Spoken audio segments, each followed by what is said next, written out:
Anti-government protests continued in Chile this week, even though President Sebastián Piñera reversed his public transportation price increase and sacked one-third of his cabinet on Monday. Over 1 million Chileans protested in the streets of Chile's capital, Santiago, last week. Police repression has been relentless throughout the protests. Initially, the protests were about a $1.47 public transportation fare increase, but since they began on October 18th, protesters have listed many more demands, including a call for a constitutional assembly to rewrite the Constitution. On October 20th, President Piñera called the protests a war against a powerful enemy and decreed martial law. Francisca Padilla is the president of the Student Association of Playa Ancha University in the port of Valparaíso.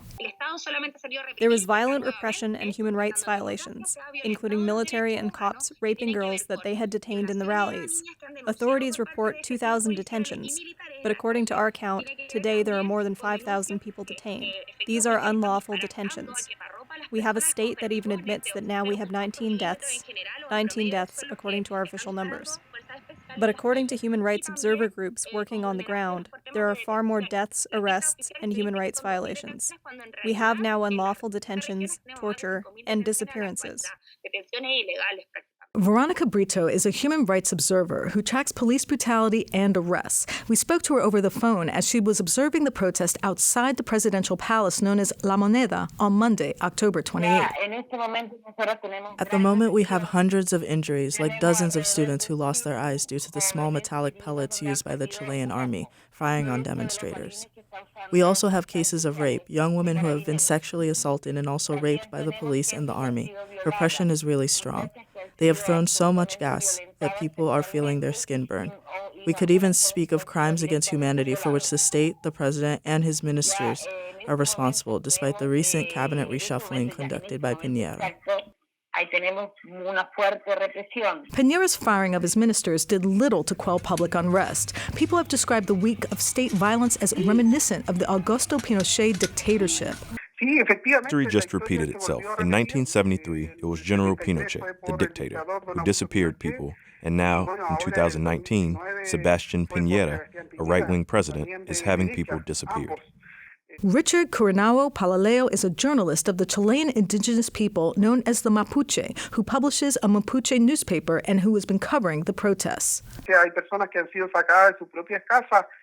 There are people who have been taken from their homes, tortured, brutalized, and there are some who have simply disappeared.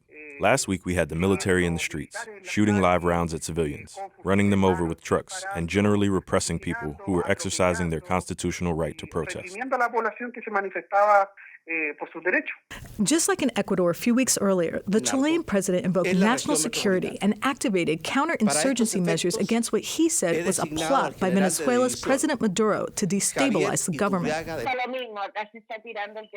It is being repeated that Venezuelan and Cuban agents are the ones plotting a state of chaos, but this is not true. What's really happening is a popular uprising. The people are tired of the low retirement benefits, high levels of debt, really expensive education, and a really expensive, inefficient healthcare system. Padilla points out the extraordinary number of people gathered at the demonstrations in support of the students. By social explosion, I mean people protesting against a structural problem and not a small group. I mean 3 million people in Santiago de Chile, a city that has 8 million inhabitants. In Valparaíso, we're talking about 1 million people marching, out of a total of 3 million inhabitants. In social media, many videos of suspected agent provocateurs have circulated, showing vandalism, which the government later blamed on the protesters. It is important to know that there has been manipulation by the state, military and police. There are videos of agent provocateurs and also of police agents authorizing the looting of certain stores while they watch. They let some people plunder stores. In fact, recently, burned bodies have been found in such stores, and the forensic reports for those bodies reveal that they were shot and killed before being burned along with the looted stores. So we believe the looted and burned stores can be a cover-up to hide the real number of people shot and killed on the streets. Meanwhile, as the protests continue, the demands are not only for the reversal of neoliberal policies, but for President Piñera's resignation and the convocation of a constitutional assembly to overhaul Chile's Pinochet-era constitution. People don't want to support the neoliberal system anymore, a system that after the end of Pinochet's dictatorship has been supported by many governments of all kinds, despite the fact that we have a full-blown police state dedicated to repression. People are organizing again. We see the social fabric reorganize. We are talking about neighborhood groups, sports clubs, social organizations, cultural organizations. They are demanding a constitutional assembly. Why? Because our constitution is the same we had in times of military dictatorship, a neoliberal system, and people don't want that system no more.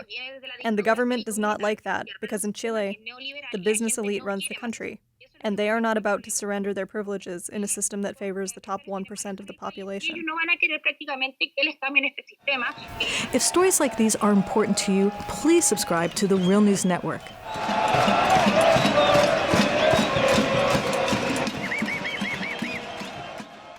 Hey everyone, my name is Arud Sheikh, and I'm the Development Campaign Manager at the Real News Network. If we're going to stand up to the corporate elites, then we need your help to make people-powered media. And that's why I'm asking you to please donate to the Real News Network. And while you're at it, hit the subscribe button. Thanks so much.